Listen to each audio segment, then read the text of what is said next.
Gold नाम सुनते ही आंखों में चमक सी आ जाती है ना।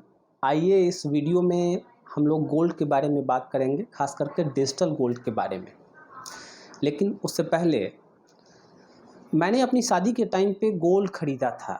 2017 में गोल्ड का भाव करीब करीब 28,000 या 29,000 रुपये के आसपास था। आज जब हम लोग मई 2021 में हैं, गोल्ड लगभग 48,000 रुपये का है ना। कितना बढ़िया इन्वेस्टमेंट, केवल 4 सालों में पैसा डबल। हम भारत के लोगों का गोल्ड के प्रति जो प्यार है, मुझे अब बताने की ज़रूरत नहीं है। सदियों से हमारे यहाँ सोने का इस्तेमाल आभूषणों में और निवेश के लिए होता आया है, क्योंकि गोल्ड को शायद दुनिया के सबसे सेफेस्ट इंस्ट्रूमेंट्स में एक माना गया है। शायद यही कारण है कि हम लोग सोने की खपत के मामले में दुनिया में चाइना के बाद केवल दूसरे नंबर के देश हैं सबसे ज़्यादा सोना खर्च करने और उसके खपत करने मामले में। लेकिन आज इस वीडियो में हम लोग डिजिटल गोल्ड के बारे में बात करेंगे, जो कि एक नया तरह का कॉन्सेप्ट है। ऑनलाइन ख़रीदा जाता है, ऑनलाइन बेचा जाता है, और आजकल कई सारी कंपनियां डिजिटल गोल्ड खरीदने के लिए अपने उपभोक्ताओं को प्रोत्साहित करती है। लेकिन वीडियो शुरू करने से पहले अगर आप लोगों ने मेरे चैनल को सब्सक्राइब नहीं किया है तो मैं विनती करूंगा आपसे कि आप इसको सब्सक्राइब कर लीजिए, ताकि आपको आने वाली वीडियोज़ का नोटिफिकेशन मिलता रहे। खैर, आज का वीडियो शुरू करते हैं। जब कभी भी आप फिजिकल गोल्ड खरीदते हैं, चाहे आप आभूषण के रूप में खरीदे तो या निवेश करने के लिए खरीदे, तो आप सुनार की दुकान पे जाते हैं, गोल्ड लाकर वहाँ से घर के अलमीरा में या बैंक के लॉकर में उसको रखते हैं। मतलब ये कि फिजिकल गोल्ड खरीदने पे आपको इसको सुरक्षित रखना होता है। फिर जब कभी भी आप आभूषण के लिए गोल्ड खरीदते हैं तो आपको गोल्ड की कीमत से अलग मेकिंग चार्जेस देना पड़ता है, जो कि आपके लिए एक एडिशनल कॉस्ट होता है। एक समस्या और होती है फिजिकल गोल्ड के साथ कि आप इसकी शुद्धता को लेकर के हमेशा आशंकित रहते हैं। कुछ कंपनीज ने इन तीनों समस्याओं को नोटिस किया और इसका समाधान ढूंढने का बीड़ा उठाया। उसके बाद डिजिटल गोल्ड के कॉन्सेप्ट का जन्म हुआ। डिजिटल गोल्ड के कॉन्सेप्ट में कंपनियां जो कि डिजिटल गोल्ड में डील करती है, आपको कहती है कि आपको गोल्ड खरीदना है, आप सुनार के पास जाते हो, मत जाओ, मुझे बताओ आपको कितना चाहिए, 1 ग्राम चाहिए, 2 ग्राम चाहिए, 3 ग्राम चाहिए, 5 ग्राम चाहिए, 10 ग्राम चाहिए।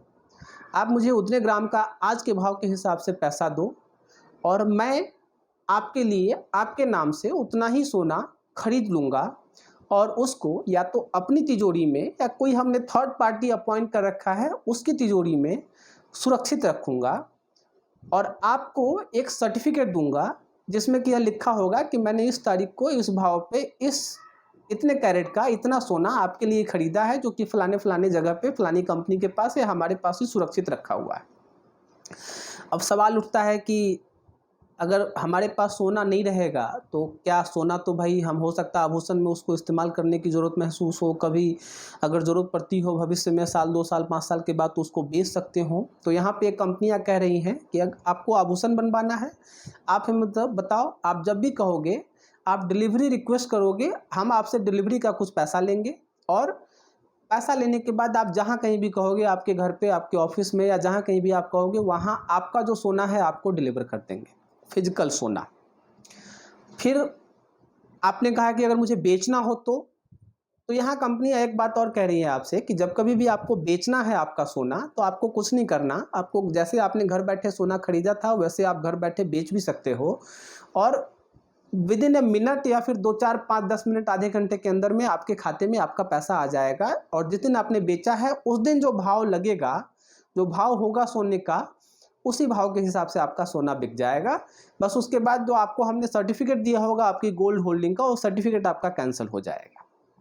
यहाँ तक तो बहुत ठीक लग रहा है, आपको भी लग रहा है कि चलो बहुत अच्छी चीज़ है यार, सोना रखने की झंझट ख़त्म हो गई, पैसा जब चाहो खरीद सकते हो, कम खरीद सकते हो, ज़्यादा खरीद सकते हो, जब मर्जी बेच भी सकते हो, पैसा भी तुरंत आ जाएगा अकाउंट में, और शुद्धता के बारे में तो कोई चिंता करने की ज़रूरत ही नहीं है, और मेकिंग चार्जेस भी नहीं देना पड़ेगा। लेकिन ज़रा रुकिए, इससे पहले कि आप बहुत ज़्यादा खुश हो जाएँ, मैं डिजिटल गोल्ड कि कुछ कमियों के बारे में और क्यों इसमें निवेश करना रिस्की है उसके बारे में आप लोगों से चर्चा करना चाहूँगा। उसके बाद मैं फैसला आप पे छोड़ूंगा कि आपको डिजिटल गोल्ड में इन्वेस्ट करना कैसा लगता है। जो भी लगता हो आप मुझे कमेंट करके इस वीडियो में बताइएगा। खैर, अब आगे बढ़ते हैं वीडियो में। सबसे पहली दिक्कत डिजिटल गोल्ड के साथ ये है कि डिजिटल गोल्ड जब कभी भी आप खरीदते हैं तो आपको 3% के हिसाब से जीएसटी देना पड़ता है। हालांकि यह जीएसटी जब कभी भी आप सुनार की दुकान पे भी जाकर के खरीदते हैं तो भी आपको देना पड़ता है, तो इससे कोई खास फर्क पड़ता नहीं, दोनों जगह बात बराबर ही है।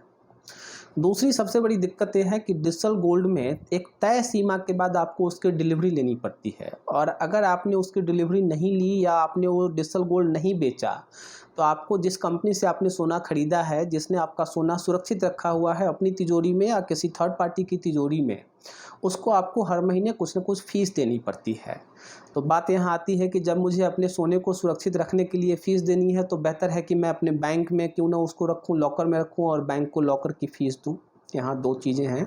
लेकिन सबसे बड़ी दिक्कत जो कि मैंने अंत के लिए बचा रखी थी वो मैं आप लोगों के साथ अभी डिस्कस करने वाला हूँ।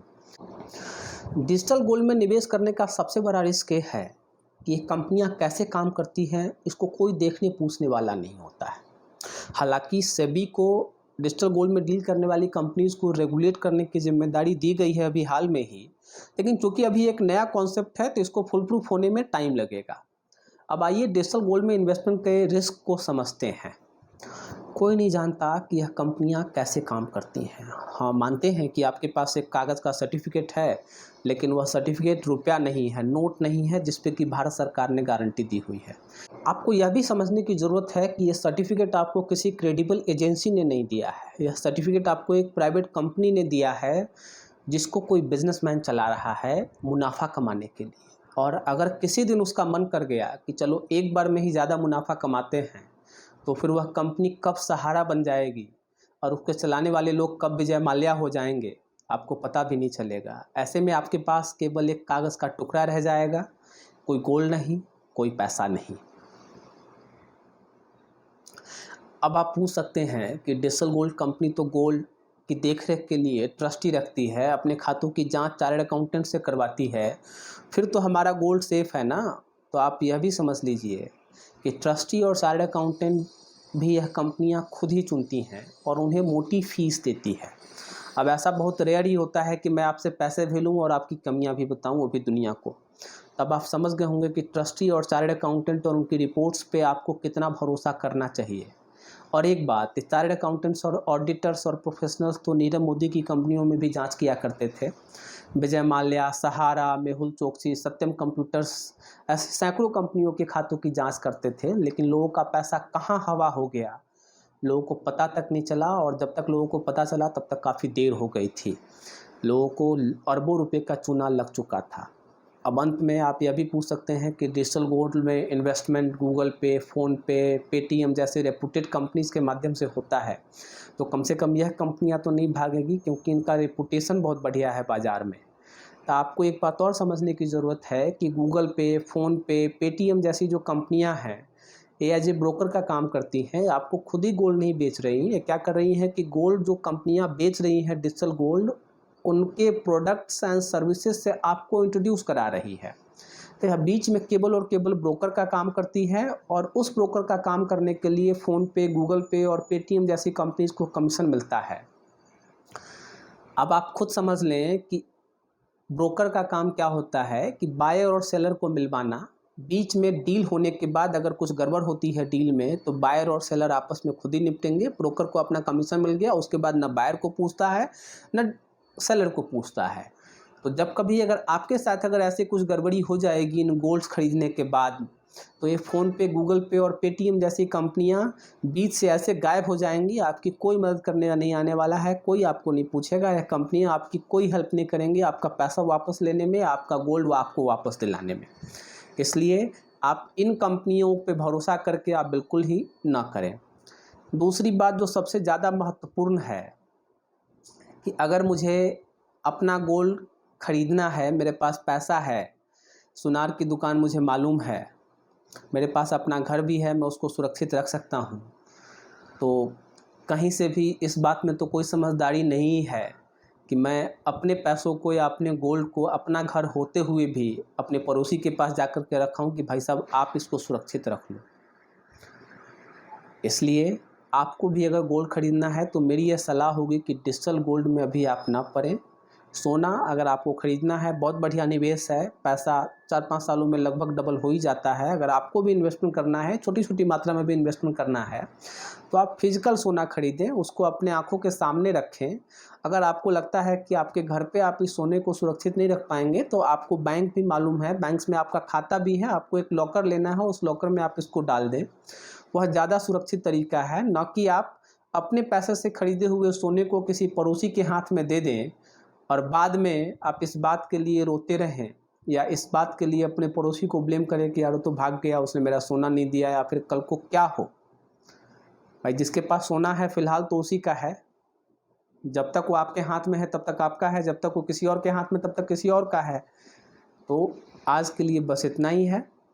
आपको यह वीडियो कैसा लगा है, आप इसके बारे में मुझे अपने सुझाव और अपनी राय कमेंट करके बताएं। अपने दोस्तों के साथ, परिवार के साथ इस वीडियो को व्हाट्सएप ग्रुप्स में शेयर करें। अपने सोशल मीडिया पेजेज जैसे कि फेसबुक, ट्विटर, लिंक्डइन वगैरह पे इस वीडियो को शेयर कीजिए। तब तक के लिए बहुत बहुत धन्यवाद। नमस्कार आपका।